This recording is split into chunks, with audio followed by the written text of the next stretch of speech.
Welcome to the new normal from Spotlight On. I'm your host, Lawrence Peryer.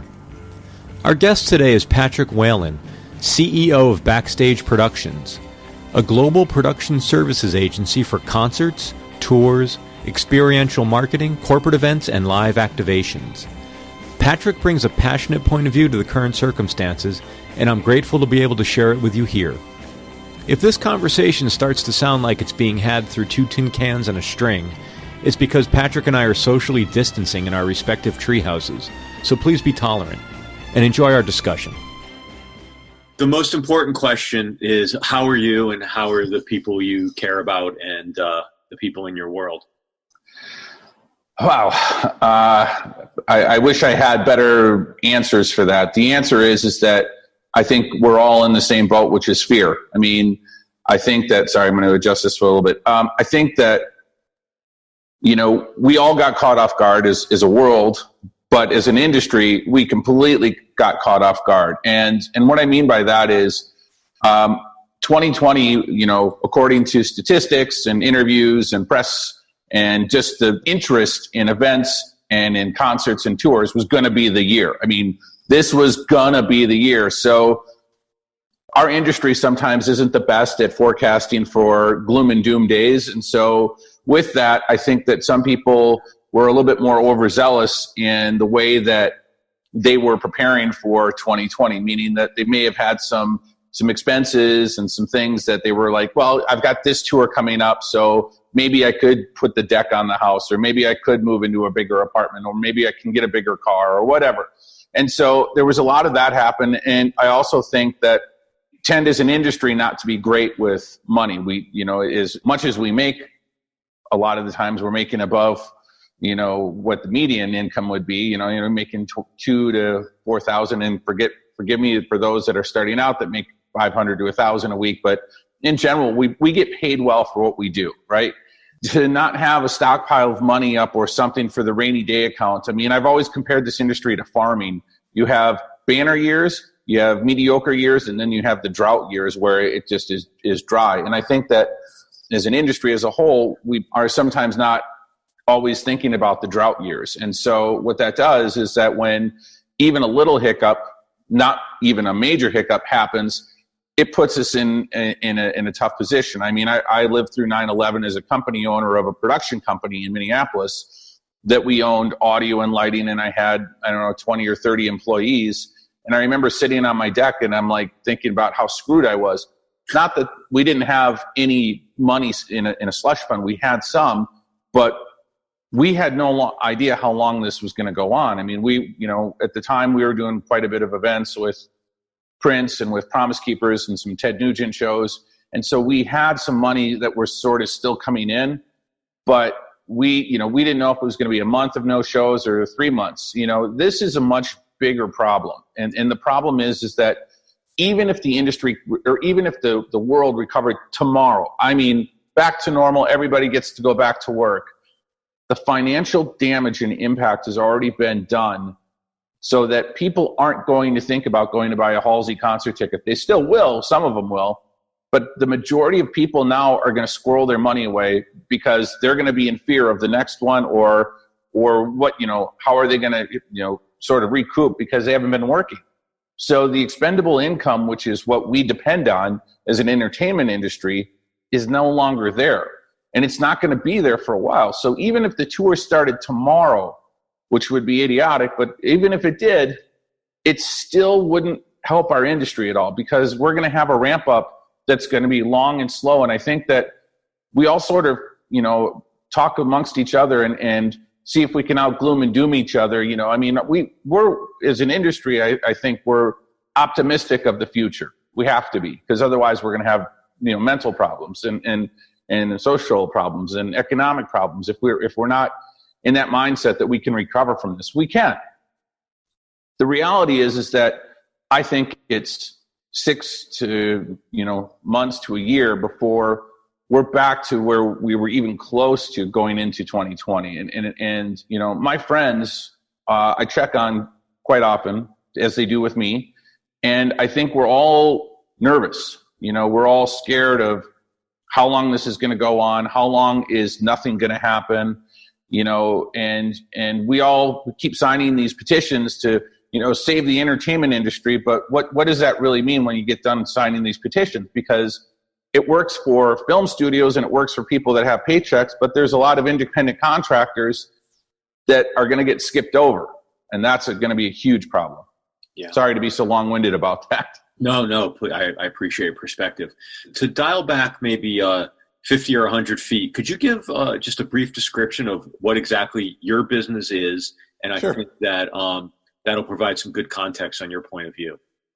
So I started in 1986, so I'm a little bit younger than most. No, I'm just kidding. But I've owned production companies. I've run production companies. I've worked for PRG. Currently, I've reincorporated a company I started when I was 18 called Backstage Productions. We're strictly a production services agency. We don't own any equipment other than work boxes and a few cable trunks and a lot of sandbags.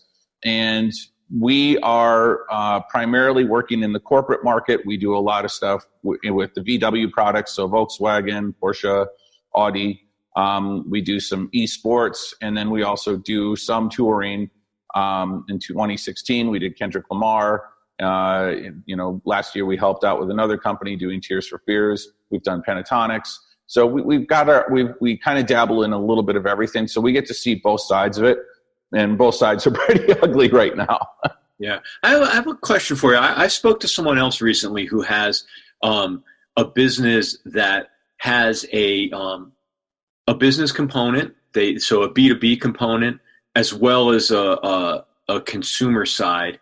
And their anecdote was during the downturn in 2008, their consumer business actually came back a lot faster than their B2B side. And they had some opinion and some insight as to why that was true. But I wonder how you see that playing out on your end. Will touring or will live events that target ticket goers come back faster than the corporate side of the business? Yes or no? And if so, 100%. I mean, even if with 9/11, and going through that, people still want entertainment. They want to get the hell out of their life for 2 hours or whatever it's going to be and forget about everything that they've been dealing with. That part of it is 100% true. The touring side is going to come back faster. I think what's going to happen is it's going to be smarter. It's going to be smaller scale. I mean, Taylor is probably still going to do a massive stadium tour, but maybe not. And I think they're going to be more strategic about how they spend their money and what markets they're going into. And I think you're going to see more smaller venues, multiple dates, less production, smaller crews, that kind of thing, which should have, for economic reasons, that should happen quite often anyway. I mean, it makes sense, and so I think that the touring side of it will bounce back, relatively quick. But I think it's going to be on a much different scale than we've all seen before, and it has to be. And go ahead. I was going to say, do you think that will be driven by the fact that people will need a lower ticket price if they're going to go out in the same numbers as before, so the artist and their partners can sort of control the scale of the production and therefore control the cost of the ticket? What would drive the scale down in a production? Well, I think it's just the consumer spending habits are going to change. I mean, right now people are worried about making sure they have enough toilet paper and food, and that, see that every day in the media. And so coming back out of that, I think that there's going to be, discretionary expendable spending. and I think what's going to happen is that you're going to see people flock to the theaters because they're dying to get out of the house. You're going to see people flock to the concert halls and to the clubs. I think where it's going to get hit is, I think that the large-scale tickets that haven't been purchased already or the rescheduled shows haven't been done, I think those are going to be the ones that are going to get a little bit of a sting because, spending $150 to $500 or $1,000 a ticket for something, that's a tough one to swallow. And I think that, the win would be really to get, if I were to put together the ultimate tour, I would say Google, I would say Tesla, and some of the bigger corporations come together with us and help give back to the community, not only financially, but come in and sponsor one of these events so that the ticket costs can come down. And Ticketmaster, drop your service charge for the next 12 months as a thank you to all the fans that have supported you over the years. And AEG and Live Nation and C3, make sure that you're aware of what's been done over the past to support your businesses and pay that back. And so it's not a monetary thing. It's maybe a deduction thing. Maybe there's some golden roll seats of families that have been affected by COVID-19. And maybe there's other ways. I can see a lot of different change for the positive, and it just depends on how we come out of this as a society, and whether that becomes something that is more greed and bottom line driven, which it shouldn't be, or if we come more as a community together and as an industry and support all of the patrons that have supported those businesses for all these years. Well, that's an interesting line of inquiry, because that's something that has come up a lot in conversations, personal and professional, over the last few days, which is, several colleagues comment about, working from home and how pleasant it is for a lot of people who, for me personally, I basically live on an airplane. I flew 80 times last year. I was up to, I think, 20 already this year. And that's ground to a halt, literally. And, put aside, cabin fever and the fact that having done this my whole adult life, I get antsy. If I don't live out of a travel bag after a few weeks, I start getting a little cuckoo. But, the other side of that is I certainly see my loved ones a lot more. And I'm certainly able to, I hope, be more present, be a more contributing member of my family. And I hear that from my colleagues that, first of all, you don't have the time you're spending in your car commuting, so that you're already somewhere else in a more productive way, either at your desk or at your dinner table. But, now you're home every night. And maybe you're putting the kids to bed or giving the bath or reading the story or sitting with your loved one by the fire or whatever it is that you weren't doing before. Right. That you knew mentally that you valued, and you knew you liked to think you were doing that as much as you could, but now you actually have the time to do it. And I think the fascinating thing is going to be how much of this carries forward, and how much is this actually going to contribute to a reshuffling of values. Will people demand that? Will workplaces accommodate that? Will companies come to see actually there's a real, maybe there's a differentiator or a competitive advantage in some of this? And I think that's going to be an interesting dialogue to see if we have the time for that to evolve, and sort of the will to explore some of that. Well, I think that's 100% correct. And I've always got to work out in my home office, as you can see back there. I got my little screens back there. So when I'm not traveling, I am working out of home. And so I get a little bit of that, not as much as most people do in other industries. But, I think that the touring market as a whole, just financially, once again, I think that's going to happen by default. I think that the tours are going to be shorter, or they may do markets and then take a break so that people can recoup. I mean, you're not going to be able to do multiple tours in the cities that we're currently doing, meaning that, look at Staples Center and the Forum and all the other outdoor venues we have, and the Greek Theater and the Hollywood Bowl. Those are simultaneously running every single day in the summer with hundreds of bands in the clubs and in all the arenas and all the theaters and the Palladium. And there's not enough money to support all of that going on at once. So I think by default, it's going to sort of curtail that a little bit. So it's going to be more market driven, where people are going to be spending a little bit more time at home, where you may not be doing a 6 or 8 week tour. It might be just a 2 or 3 week run. They're going to let it cool down. Then they'll come back out. And so that there's still the demand, but it also gives time for people to recoup in their wallet to have that expendable income, because now they're back to work. So they still got to get the essentials. They've still got to, you got to remember, we're going to have a backlog of payments, whether it's your house, your mortgage, your rent, your car, that are being forgiven for now, in air quotes, but that's still there, and that still got to get paid. So, I have people and acquaintances that are in this position of they're not paying rent and they're not paying their car payment and they're being forgiven. And they know, most of them do, that when this gets better, everybody's going to come back with their hand out going, okay, we supported you for the last 90 days. Now it's time to make a payment plan with us. That's going to affect it. So that's why I'm talking about this taking a little bit longer is that it's going to rebound, but we still have past financial issues that we have to deal with as a society. And even if the government sent out massive checks, which they won't, it's still not going to be enough to get us back on track. So I think that by default, you're going to see smaller tours, so people will be spending more time at home. I don't think that the society of our industry is going to change that drastically. I think that I think what it's going to do is it's going to open up people's eyes to how important what they have at home is.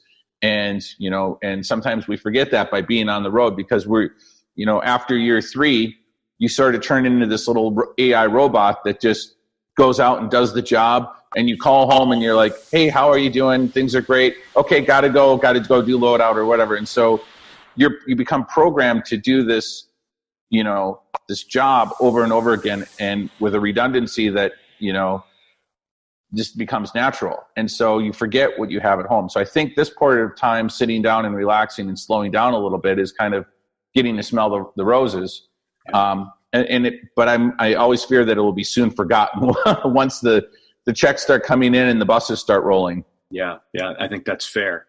How has what's been going on right now impacted your day-to-day? I would imagine, I guess let me frame it a little differently. What would you be doing right now versus what you are doing right now? I was hours away from advancing a massive esports event that was going to take me from March till June 20th. And I was, working on the budget and starting to make arrangements with the client.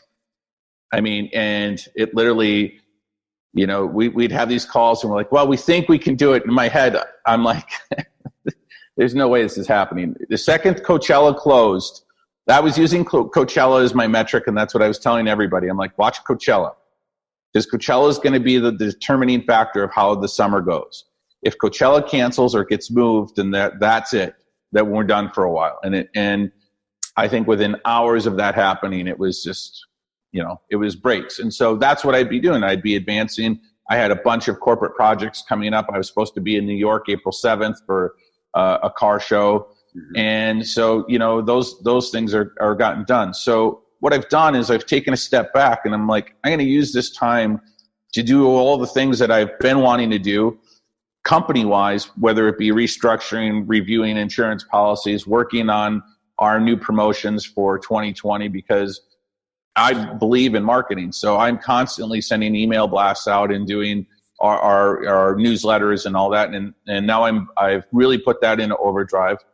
But I've also been using this time to write to the governor, to the mayor, and to our president, and to other political figures saying, hey, look, we can do a lot with this industry that we have behind us in an emergency. If you guys need temporary shelters built, if you guys need power, if you need clean water, if you need restrooms, if you need fields turned into, hospitals in a couple of hours, that's what we do. We can do this faster than anybody else in the world. And I constantly send in Mayor Garcetti in Los Angeles and Gavin Newsom. I've sent, the White House officials, the CDC, and some of the responses have been great. Thank you. Some of them have been, on deaf ears, but I think they're crazy for not utilizing our industry to step up and say, hey, look, guys, we're in trouble. We've got this venue or this venue and this venue. We need to be able to house 3,000 here, 2,000 here. And I guarantee you, with our production industry, with our little AutoCAD propeller heads, sorry guys, that and Vectorworks that could whip up a plan in a couple of hours or half a day, and with all of the resources that we have at our disposal, we could put a facility together in a day, no problem. And I think it's crazy that they're not taking us up on this, because they're gonna need it. All these little things that they're doing, I don't think is going to be enough. And I think they're still scrambling to figure out how they're going to do it, and using the Army and the military. but we have the potential to put projects and venues together in an instant with really, really skilled workers that would be more than happy to come out of hibernation and support the community. That's fascinating. I as you were describing that, I was thinking about the SARS show up in Toronto back in 2003, and how the short amount of time that show came together within. And I remember when it was being put together, having a conversation with a fairly prominent business manager, and he said, there's only a handful of people on the planet that can do something like this in this amount of time, and they're the exact people working on this project. So it's going to happen. And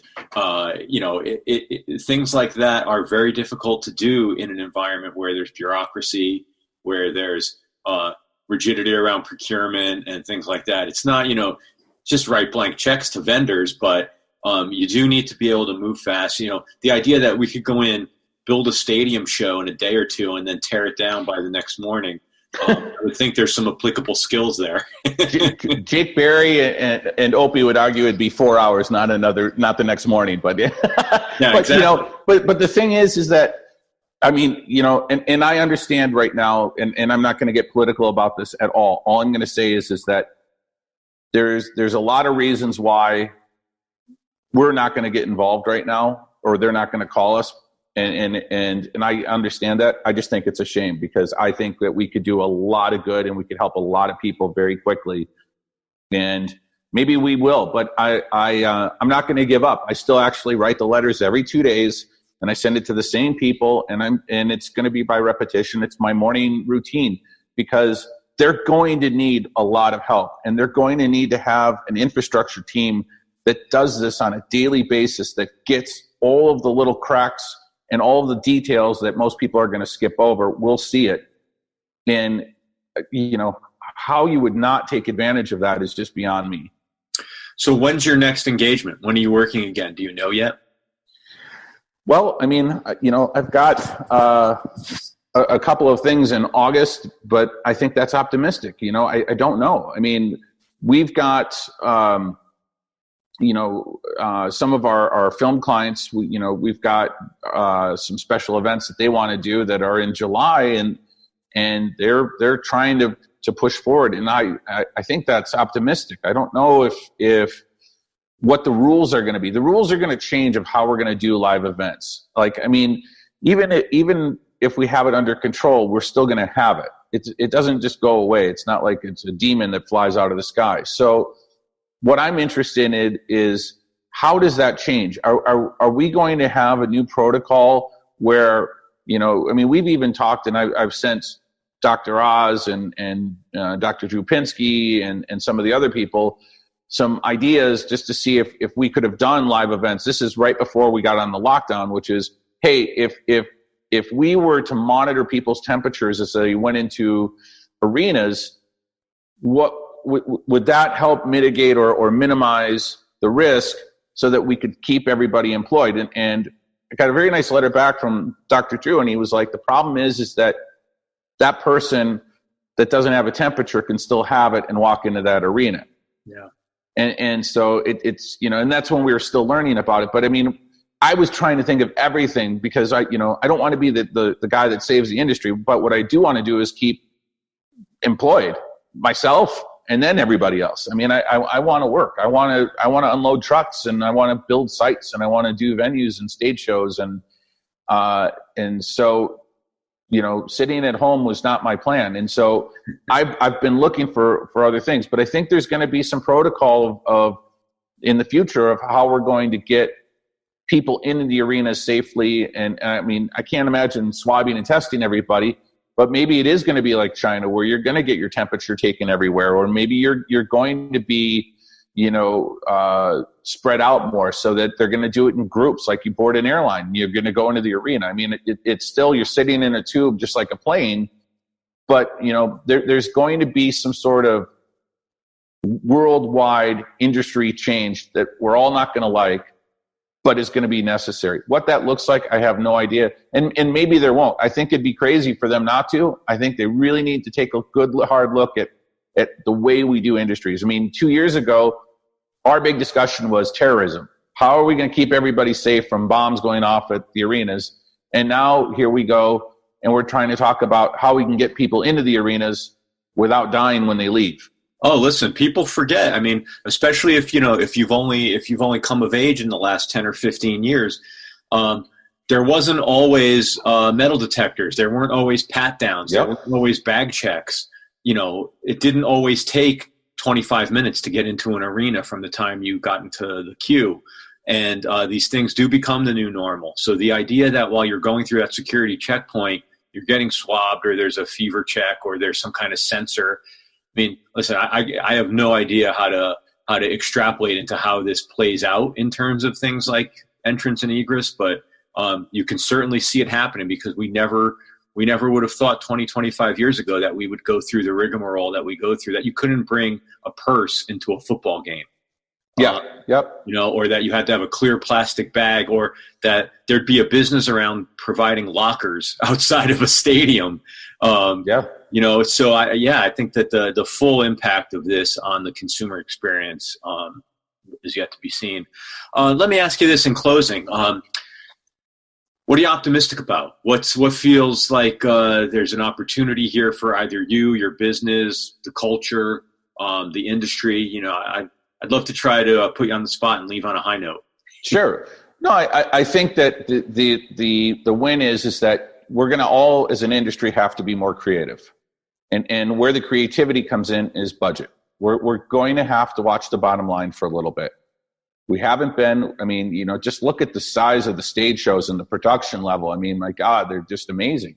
And I think, the designers are going to get a swift kick in the nuts for the next 2 years of the limitations that they're going to have. They'll still have some of the A and B clients that can do whatever they want, and it won't be an issue. But I think that the designers and the production managers and management and the artists are all going to have to really take a step back and see what is the most financially viable for their audience, that also is fiscally responsible to their audience, meaning that so that the audience can go buy tickets. And that's something that I think that we want to work on now with the managers, and it's something that I want to work on with the designers that we work with, which is, hey, when we come out of this, let's have a different look on it. Let's not have the wow factor. Let's have the thank you factor, because I get to enjoy the show and I don't have to pay, $200 for a ticket. It's maybe $50. But I think industry as a whole has a responsibility to the consumer that supported all of us, every single one of us that's working. We need to give back to the consumer in a way that we've never given back before. And that is, we have to watch our budget, and we have to cut down our costs so that we can support the people that have supported us. Well, I appreciate your point of view and your time. Thank you. Thank you so much. And please, you're very welcome. Stay safe, and I wish you the best for your business. Well, thank you. I wish the best for everybody's business.